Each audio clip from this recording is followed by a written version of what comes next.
एक पक्षी था जो रेगिस्तान में रहता था, बहुत बीमार, कोई पंख नहीं, खाने पीने के लिए कुछ नहीं, रहने के लिए कोई आश्रय नहीं था। एक दिन एक कबूतर उधर से गुजर रहा था।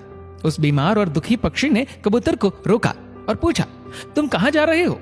उसने उत्तर दिया, मैं स्वर्ग जा रहा हूं। बीमार पक्षी ने कहा, कृपया मेरे लिए पता करें, मेरी पीड़ा कब तक समाप्त हो जाएगी? कबूतर ने कहा, निश्चित ही मैं पता करूंगा। कबूतर ने इतना कहकर बीमार पक्षी से विदा ली। कबूतर स्वर्ग पहुंचा और प्रवेश द्वार पर देवदूत को बीमार पक्षी का संदेश दिया। देवदूत ने कहा, पक्षी के जीवन में अगले 7 वर्ष तक इसी तरह कष्ट लिखा हुआ है। उसे ऐसे ही 7 वर्ष तक कष्ट भोगना पड़ेगा, तब तक उसके जीवन में कोई खुशी नहीं है। कबूतर ने कहा, जब बीमार पक्षी ये सुनेगा तो वह निराश हो जाएगा। क्या आप इसके लिए कोई उपाय बता सकते हैं? देवदूत ने उत्तर दिया, उससे कहो कि इस वाक्य को हमेशा बोलता रहे, इन सब के लिए भगवान तेरा शुक्र है।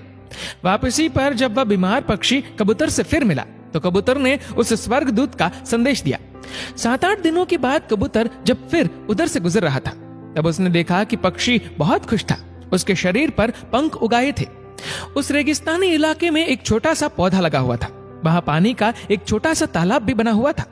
चिड़िया खुश होकर चहचहा रही थी। कबूतर चकित था।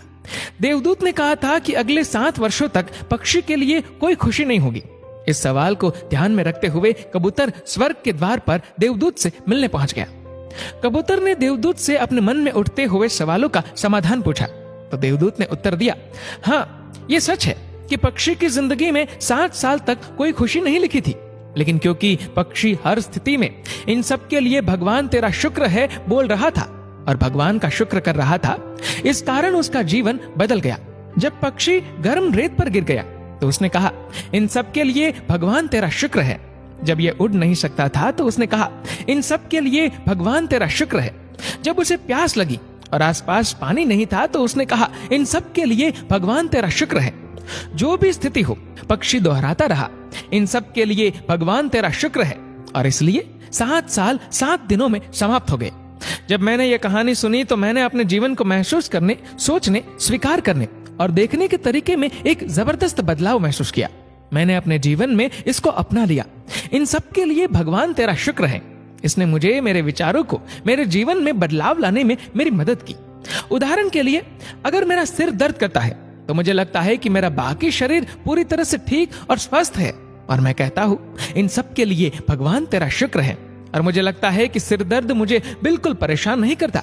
इस भगवान के शुक्राने का मेरे जीवन पर वास्तव में गहरा प्रभाव पड़ा। मुझे लगने लगा कि मैं कितना धन्य हूँ, मैं कितना खुश हूँ, जीवन कितना अच्छा है। इस संदेश को साझा करने का उद्देश्य हम सभी को इस बारे में अवगत कराना है कि कितना शक्तिशाली है ये, हमारे जीवन को नया रूप दे सकता है। इसलिए आभारी रहे हर चीज के लिए, उस परम पिता परमात्मा के, और अपने दृष्टिकोण में बदलाव